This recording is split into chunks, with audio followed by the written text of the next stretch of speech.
नमस्कार, बहुत स्वागत है आप सभी का। आप देख रहे हैं गंगा सवेरा। मैं हूं आपके साथ जया मिश्रा। नमस्कार, गुड मॉर्निंग। मैं हूं आपके साथ गुंजन दीक्षित। यूपी उत्तराखंड से जुड़ी हर अहम खबर के साथ हाजिर हैं हम।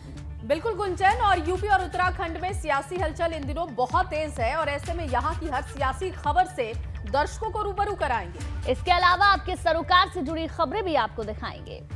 तो चलिए शुरू करते हैं हमारा खास बुलेटिन गंगा सवेरा विजय तिलक के साथ।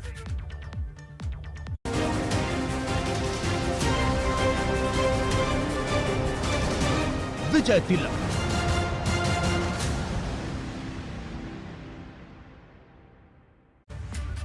तो जया, बुलेटिन की शुरुआत करते हैं अहम खबर के साथ। पहले चरण के लिए होने वाले चुनाव के लिए सीएम योगी ताबड़तोड़ पश्चिमी यूपी के दौरे कर रहे हैं।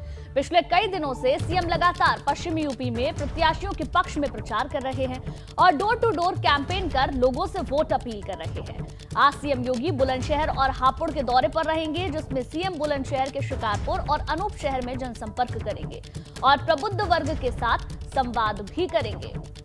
बिल्कुल, तो वहीं अगला दौरा उनका हापुड़ शहर का होगा। यहां सीएम योगी शाम करीब 4 बजे पहुंचेंगे और हापुड़ की धौलाना विधानसभा में सीएम प्रभावी मतदाताओं से संवाद स्थापित करेंगे। साथ ही डोर टू डोर कैंपेन भी करेंगे। तो पश्चिमी उत्तर प्रदेश का लगातार दौरा किया जा रहा है। बीजेपी के तमाम दिग्गज नेता अलग अलग जिलों में पहुंच रहे हैं और बीजेपी के पक्ष में माहौल तैयार कर रहे हैं। आज योगी आदित्यनाथ भी बुलंदशहर पहुंचेंगे, हापुड़ की धौलाना सीट पर भी पहुंचेंगे, जहां पर डोर टू डोर प्रचार किया जाएगा। वहीं सीएम योगी के अलावा आज पश्चिम यूपी में भाजपा के कई दिग्गज दिखाई देने वाले हैं। पहले चरण के लिए पश्चिम यूपी के जिलों में होने वाले चुनाव के लिए भाजपा के स्टार प्रचारक जेपी नड्डा, रक्षा मंत्री राजनाथ सिंह, स्मृति ईरानी भी आज पश्चिम यूपी का दौरा करेंगी। इसके अलावा दोनों डिप्टी सीएम और भाजपा प्रदेश अध्यक्ष स्वतंत्र देव सिंह भी पश्चिम यूपी के दौरे पर होंगे। बिल्कुल, ये 6 तस्वीरें आपको दिखा रहे हैं। किस किस जगह पर दौरा रहने वाला है, इन 6 तस्वीरों को देखकर आप समझिए। रक्षा मंत्री राजनाथ सिंह आज कासगंज और फर्रुखाबाद के चुनावी दौरे पर रहेंगे और प्रबुद्ध मतदाताओं से संवाद के साथ डोर टू डोर कैंपेन करेंगे। तो वहीं भाजपा अध्यक्ष जेपी नड्डा आज फिरोजाबाद और हाथरस में चुनाव प्रचार करने वाले हैं। इसके अलावा केंद्रीय मंत्री स्मृति ईरानी आज ताज नगरी आगरा में वोट अपील करेंगी। साथ ही डिप्टी सीएम केशव मौर्य बरेली में और दिनेश शर्मा शाहजहांपुर में चुनाव प्रचार करते हुए नजर आएंगे। तो वहीं प्रदेश अध्यक्ष स्वतंत्र देव सिंह आज अलीगढ़ में हुंकार भरेंगे।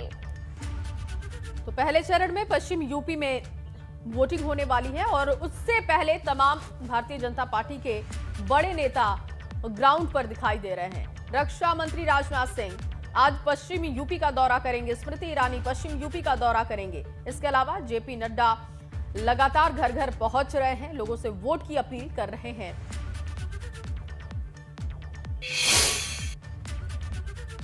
और अब खबर वाराणसी से है, जहां पटेल वोटर्स को लुभाएंगे। आज हार्दिक पटेल और आज कांग्रेस के पक्ष में हार्दिक पटेल वोट की अपील करेंगे। वाराणसी की दक्षिणी विधानसभा सीट पर वो प्रचार करेंगे। बिल्कुल, डोर टू डोर कैंपेन के साथ पदाधिकारियों के साथ बैठक करने वाले हैं। पटेल बाहुल्य सीट दक्षिणी विधानसभा मानी जाती है, जहां पर आज चुनाव प्रचार किया जाएगा। पटेल वोटर्स को लुभाने के लिए आज कोशिश की जाएगी। आज कांग्रेस के पक्ष में हार्दिक पटेल वोट की अपील करेंगे। पटेल वोटर्स को लुभाने की खास तौर पर कोशिश की जाएगी। इसके अलावा वाराणसी की जो दक्षिण विधानसभा सीट है, उस पर माहौल बनाने की पूरी तैयारी कर ली गई है।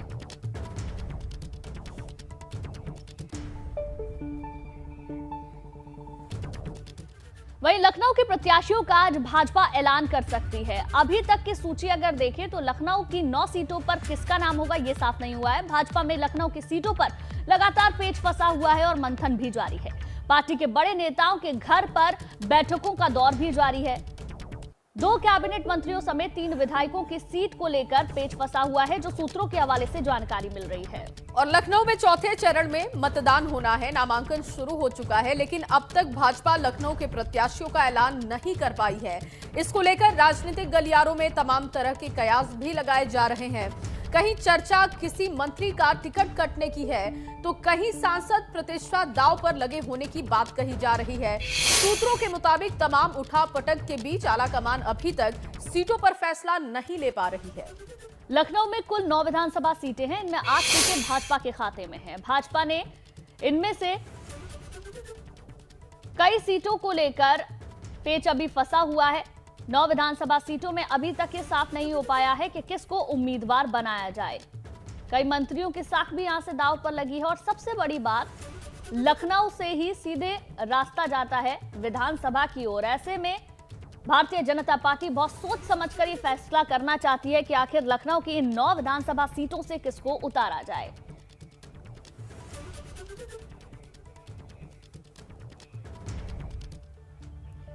दो फरवरी से बसपा सुप्रीमो भी अपना चुनाव प्रचार शुरू करेंगी। मायावती 2 फरवरी से ताबड़तोड़ रैलियां करने वाली हैं। 2 फरवरी को आगरा से मायावती रैली करेंगी।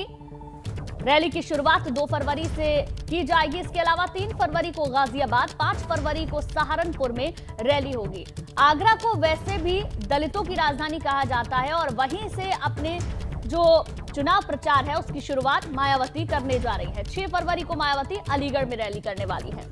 और बसपा प्रमुख मायावती अब पूरी तरीके से चुनावी मोड में दिखाई दे रही हैं। मायावती आगरा में अगले महीने की 2 तारीख को जनसभा को संबोधित करेंगी। बसपा महासचिव सतीश चंद्र मिश्रा ने मंगलवार को इसकी जानकारी भी दी।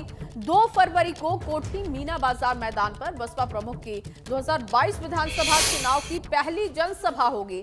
आपको बता दें कि कोरोना वायरस की वजह से फिलहाल चुनाव आयोग ने 31 जनवरी तक चुनावी रैलियों पर रोक लगाई हुई है। और बड़ी बात यह है कि अभी तक जहां दूसरी राजनीतिक पार्टियां लगातार चुनाव मैदान में उतरी हुई हैं, मायावती की ओर से अभी तक कोई जनसभाएं नहीं की गई हैं। लेकिन अब ताबड़तोड़ रैली 2 फरवरी से शुरू हो जाएगी, जिसकी शुरुआत आगरा से होगी। आगरा ग्रामीण की सीट इस बार हॉट सीट भी मानी जा रही है, क्योंकि वहां से खुद उत्तराखंड की पूर्व राज्यपाल बेबी रानी मौर्य भाजपा की प्रत्याशी हैं और दूसरी तरफ किरण केसरी जो कि बसपा की प्रत्याशी है। कड़ा मुकाबला इनके बीच में होगा और बसपा की प्रत्याशी के पक्ष में माहौल बनाने की पूरी तैयारी मायावती की ओर से की जाएगी। और अब खबर लखनऊ से है, जहां निषाद पार्टी में शामिल हुए सुभाष पासी और एनडीए गठबंधन के प्रत्याशी होंगे। सुभाष पासी गाजीपुर की सैदपुर सीट से प्रत्याशी वो होंगे। 2 नवंबर को सपा छोड़कर भारतीय जनता पार्टी में शामिल हुए थे।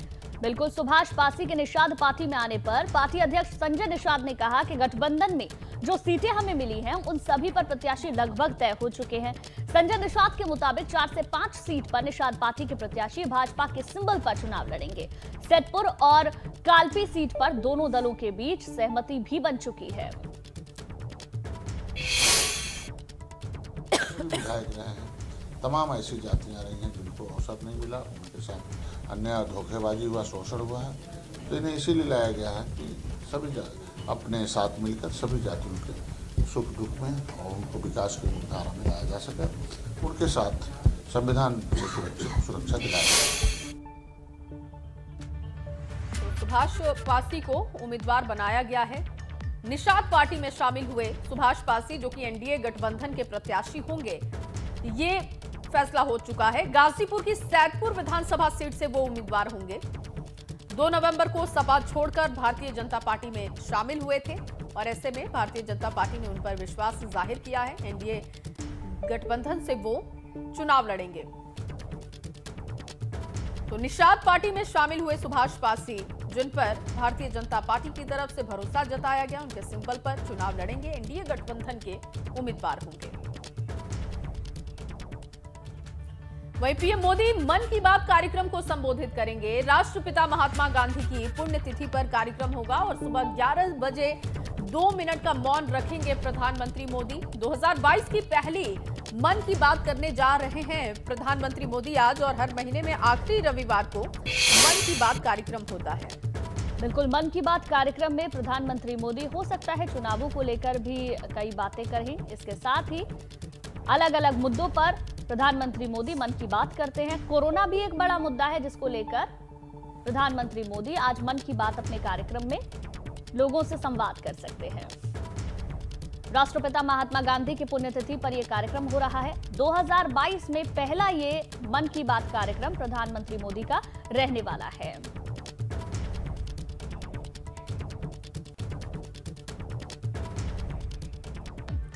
एबीपी गंगा के सुपर एक्सक्लूसिव इंटरव्यू में सीएम योगी से एडिटर रोहित सावल ने सीधे और तीखे सवाल किए, जिनका सीएम योगी ने बेबाक अंदाज में जवाब दिया। बिल्कुल, एडिटर रोहित सावल ने इंटरव्यू में जीत से लेकर जिन्ना तक और चुनावी वादों से लेकर सियासी एजेंडे तक हर सवाल पूछे। इस पर सीएम योगी ने जो जवाब दिए, उनकी अहमियत चुनावी संग्राम के बीच बहुत बड़ी है। एबीपी गंगा से खास बातचीत में सीएम योगी ने दोबारा सीएम बनने के सवाल पर कहा, प्रधानमंत्री मोदी ने कहा था UP plus Yogi is equals to उपयोगी। भाजपा का हर कार्यकर्ता योगी है, जो भी बनेगा वो योगी के रूप में ही बनकर उपयोगी रहेगा।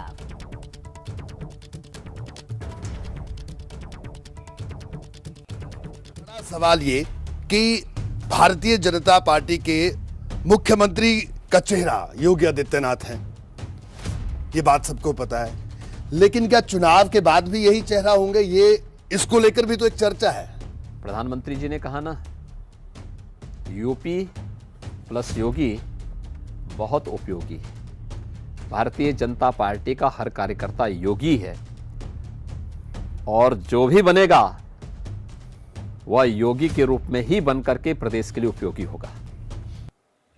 वहीं एबीपी गंगा से एक खास बातचीत में सीएम योगी ने कहा कि सपा, बसपा और कांग्रेस ध्यान भटकाना चाहती है, विपक्ष जिन्ना पाकिस्तान का मुद्दा ला रहा है। पिछली सरकारों में सुरक्षा का माहौल नहीं था, पिछली सरकारों में विकास का काम नहीं हुआ, गरीबों के लिए पिछली सरकारों में काम नहीं हुए हैं, ये तमाम बातें योगी आदित्यनाथ ने कही।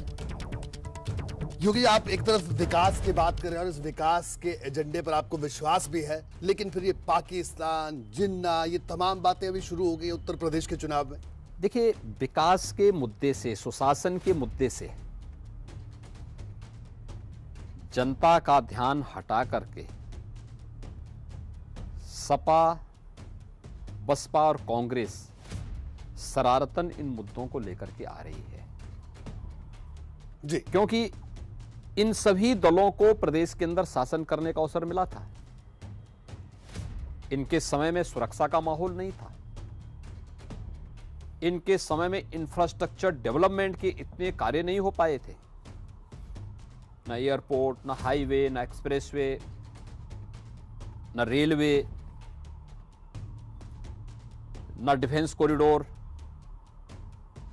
ना निवेश जी, और न ही गरीब कल्याणकारी योजनाओं का लाभ गरीबों को मिल पाया था। वहीं सपा के 300 यूनिट मुफ्त बिजली के वादे पर सीएम बोले, सपा बसपा के कार्यकाल में बिजली नहीं मिलती थी, सपा बसपा के समय लोग अंधेरे में रहते थे, बिजली नहीं देते थे तो फ्री कहां से करेंगे।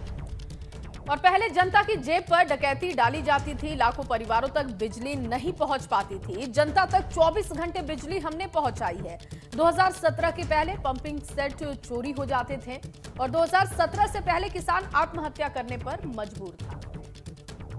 अखिलेश यादव, योगी जी अखिलेश यादव कह रहे हैं 300 यूनिट मुफ्त बिजली, और वो लाल टोपी पहनते और साथ में आज एक लाल पोटली भी लेकर आए, उसमें उन्होंने अन्न प्रतिज्ञा की किसानों के लिए कि आपकी सरकार ने किसानों के लिए कुछ नहीं किया।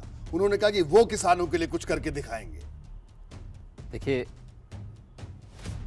सबसे पहली बात तो ये कि जिन लोगों को प्रदेश में सत्ता चलाने का अवसर मिला, सपा या बसपा, इन लोगों को प्रदेश का बच्चा बच्चा इस बात को जानता है, हर नागरिक इस बात को जानता है, हर किसान इस बात को जानता है, इनके कार्यकाल के दौरान प्रदेश में बिजली नहीं मिलती थी जी, अंधेरे में रहते थे, अंधेरे में रहने के लिए मजबूर रहती थी जी। तो जब बिजली ही नहीं देते तो फ्री कहां से करेंगे। वहीं मुजफ्फरनगर में केस वापस लेने पर सीएम योगी ने जवाब भी दिया और कहा कि हमने निर्दोष लोगों पर दर्ज मुकदमे को वापस लिया है। मुजफ्फरनगर का दंगा सपा सरकार की विफलता है, हमारी सरकार ने 5 सालों में कोई दंगा नहीं होने दिया, सपा सरकार में हर तीसरे दिन एक दंगा होता था। दंगों को लेकर सीएम योगी का पिछली सरकार पर हमला, कोई जिला ऐसा नहीं था जहां दंगे ना हुए हों, फर्क साफ है, वो दंगा करने वालों को प्रोत्साहित करते हैं। हमारी सरकार में जीरो टॉलरेंस की नीति के तहत काम हुआ है। योगी जी ये बताइए, मुकदमे वापसी की अगर बात है तो आपकी सरकार रहते हुए तो मुजफ्फरनगर दंगों के कई आरोपियों के मुकदमे वापस हुए। हमने आरोपियों के नहीं, हमने निर्दोष किसानों पर दायर मुकदमे वापस लिए। मुजफ्फरनगर का दंगा समाजवादी पार्टी की सरकार की विफलता और दंगाइयों को प्रोत्साहित करने की कुत्सित भ्रष्ट नीतियों का दुष्परिणाम था।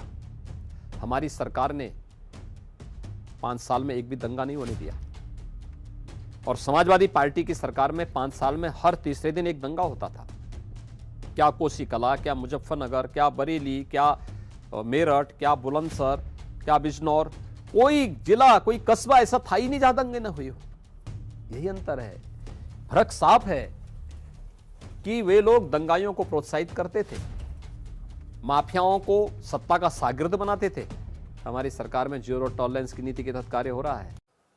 वहीं सुपर एक्सक्लूसिव इंटरव्यू में अखिलेश यादव पर सीएम योगी ने निशाना भी साधा। जो 12 बजे सोकर उठे उसे दुनियादारी का क्या पता होगा, उन्हें तो सिर्फ परिवार के भरण पोषण की चिंता है। वो सिर्फ विदेश में टापू खरीद कर रहना चाहते हैं। वो ऐशो आराम की जिंदगी जीने वाले लोग हैं। और अखिलेश जी को शासन प्रशासन की जानकारी नहीं। बड़े बाप के पुत्र हैं अखिलेश यादव।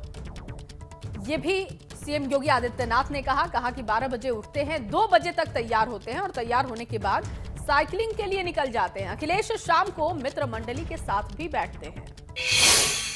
अखिलेश यादव एक और जिक्र बार बार कर रहे हैं। वो कह रहे हैं कि हर तबके के लिए वो बात कर रहे हैं। वो कह रहे हैं पेंशन की वो खास तौर पे बात कर रहे हैं कि मैं पेंशन बहाली करूंगा। और आज भी उन्होंने कहा कि मैं ऐसे हवाई बात नहीं कर रहा हूं, मेरी कई जो वित्त मामलों के जानकार हैं उनसे बातचीत हो रही है। इस पर क्या कहेंगे आप? देखिए, सबसे बड़ी बात तो ये है, कुछ लोगों को जीवन भर जो उनके साथ चस्पा हो जाता है ना नाम, वे वही बने रहते हैं। भला 12 बजे सोकर उठने वाला व्यक्ति